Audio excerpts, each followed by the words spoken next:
25 degrees.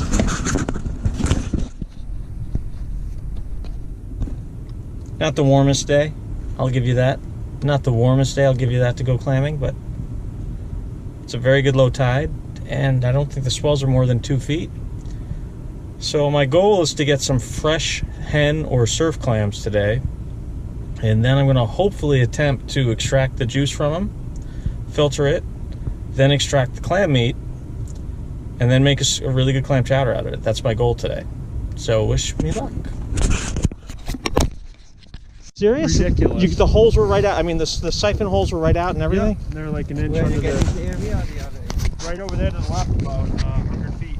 You'll see all the holes we were digging. That's incredible. I haven't been out here in about 3 months because of the weather, but last time I got here, I was drenched up to here. I got half that. Yeah, we didn't get wet, and we had literally been here 10 minutes, and we just filled 2 buckets. That's amazing. Oh, That's insane. So this is Pine Point. It's 25 degrees out, walking on snow, and there's a lot of very happy people, as I was just told that someone was here for about 20 minutes, did not even get wet, and got a bucket full of them. I will be very happy if I don't have to get very wet. So.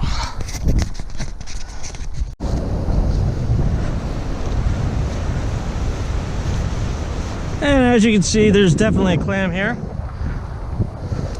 Ah, first clam of the new year. Ho ho! It's gonna be a good day. It's gonna be a good day, everybody.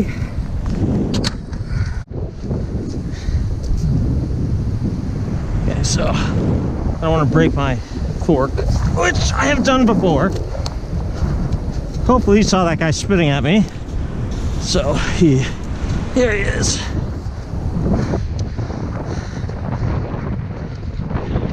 Back over here, dun dun dun.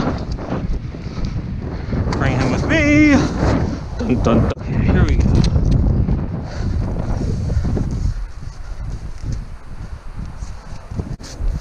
Oh, that's a nice one.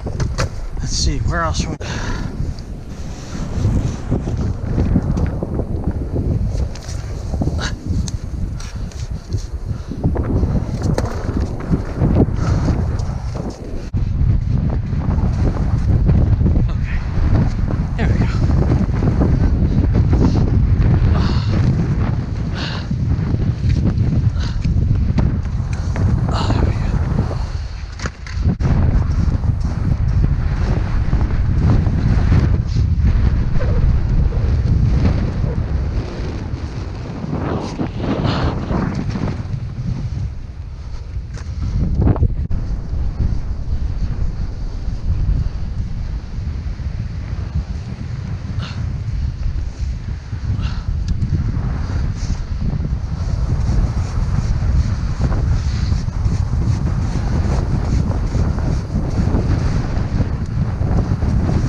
I had to leave early because I couldn't feel my fingers on either hand, and I have frostbite damage on my right hand, and this did not make it better. Signals connected to your phone. Shut up, Sync.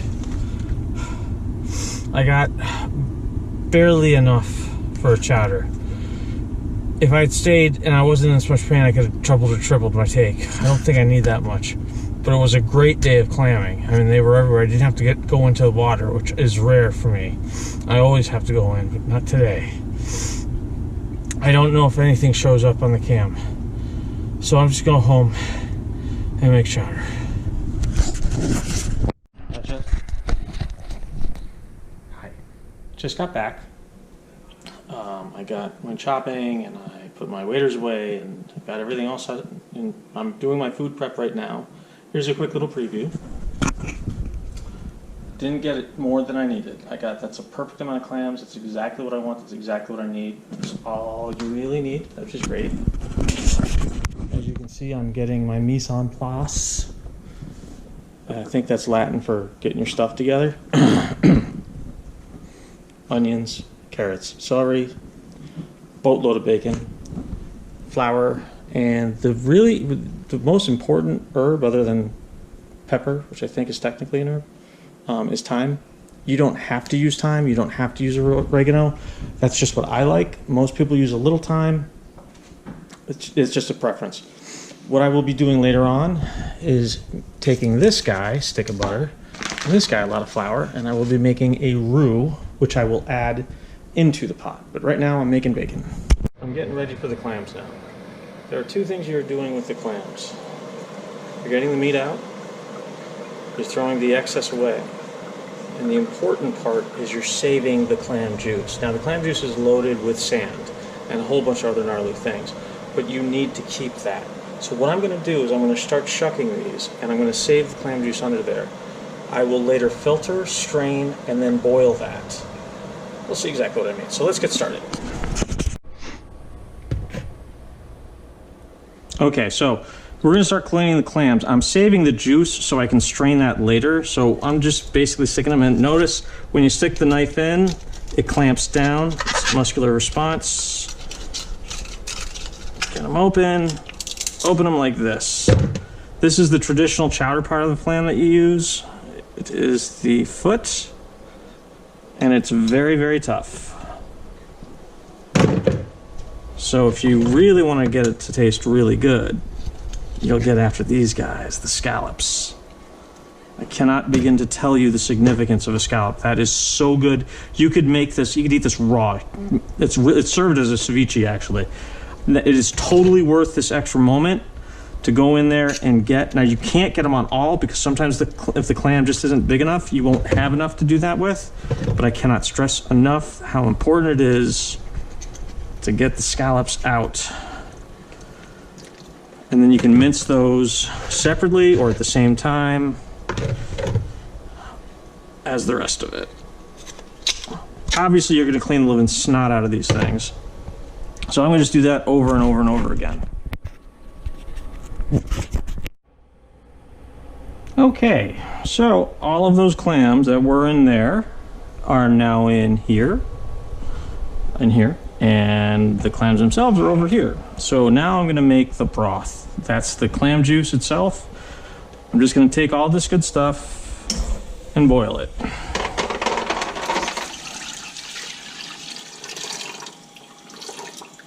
No reason to get that stuff. So I'm going to boil that, and then I'm going to strain it, and I'll show you how to do that in a couple minutes. Okay, so now while I'm waiting for the clam juice to boil, what I'm going to do is I'm going to start mincing the clams. Now this right here is the foot of the clam. This is going to be extremely hard. If I had a food processor, I'd probably use it. You can feel and see how hard it is by that. Now this, on the flip side, is the scallop. This melts in your mouth. So this I handle very differently than that.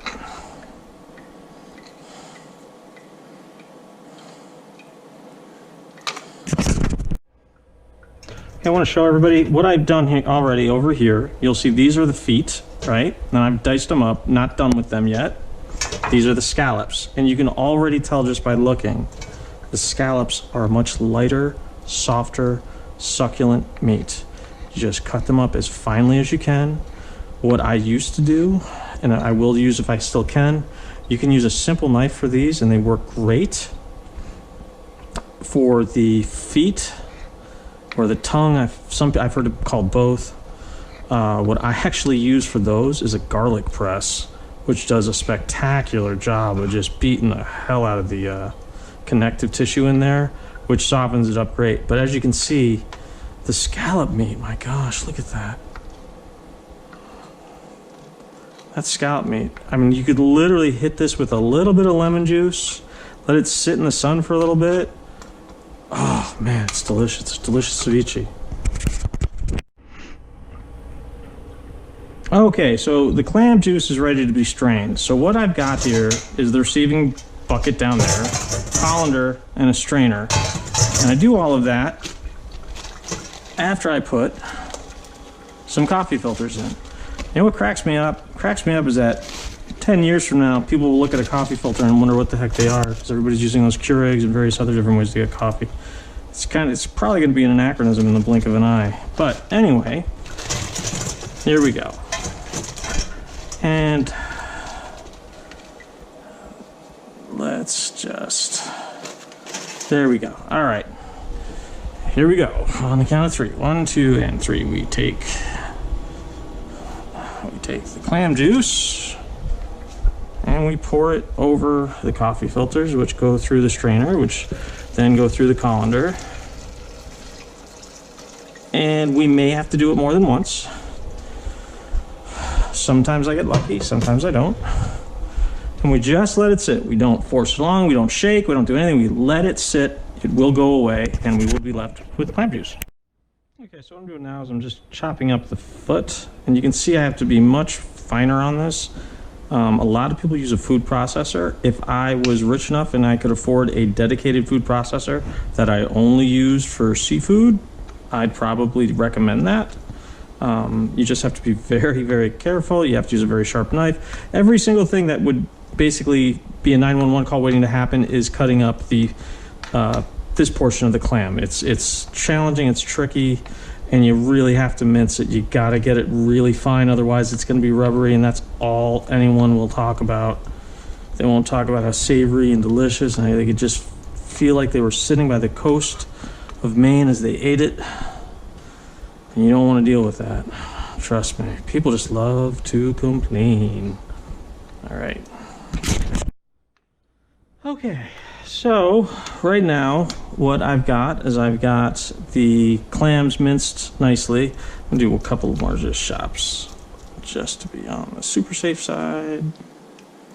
This is going to be more than enough.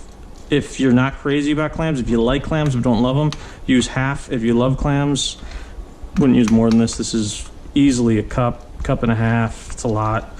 It's fresh. Oh, look at the color. It's so, this is gonna be so good if I don't bleep it up. Don't bleep it up. Okay, here we go. Okay, so now we've got our mise en place. Let's take a look at what we've got.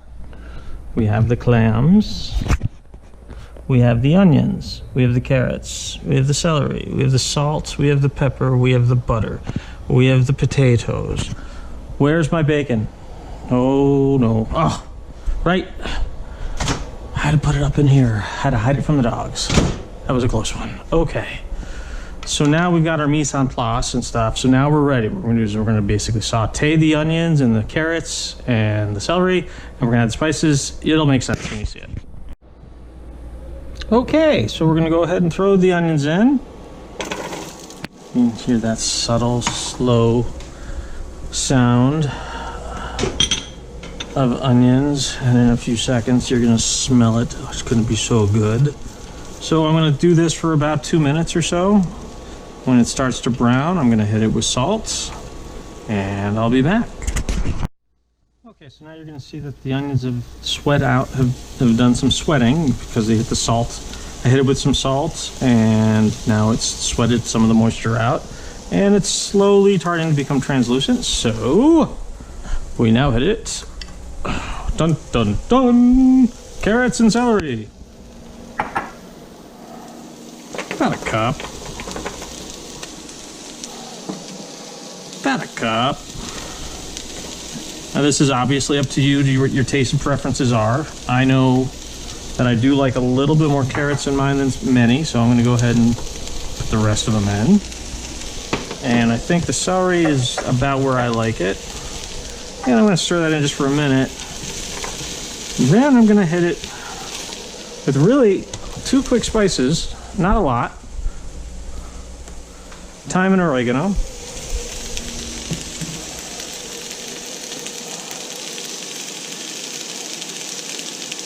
There we go, just so you can smell it. I try to under season because you can't go back. Worst case scenario is you add stuff later. I think that's just fine. So I'm going to stir that in there real good. It's exactly what I want it to look like and smell like, by the way.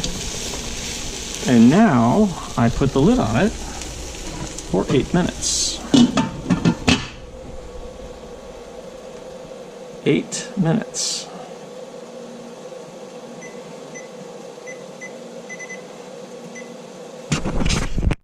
Okay, so what I've got going on a side pot right here, we still have about 4 minutes left on getting the carrots and the celery to kind of get a little soft and more palatable.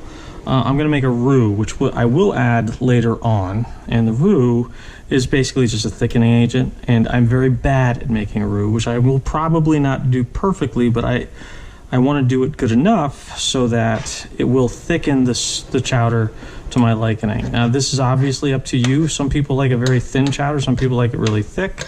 I'm somewhere in between. So I started with half a stick of butter right there. And now I'm going to start whisking in. This is the talk and chew gum at the same time I'm not very good at.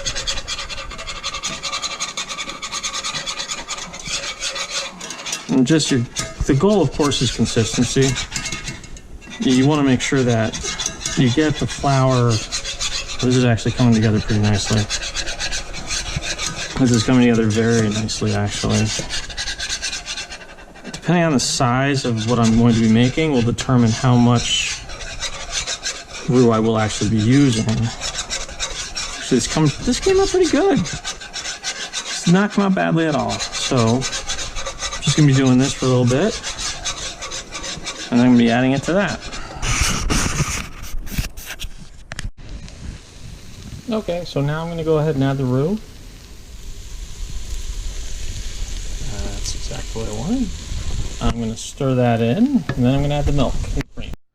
Okay, so I just added 3 cups of milk and 1 cup of cream. Low, just not heavy cream, light cream. That's what I was going for. And I'm going to bring this to a boil again. And when it comes to a boil, then I'm going to add the potatoes. Okay, real quick.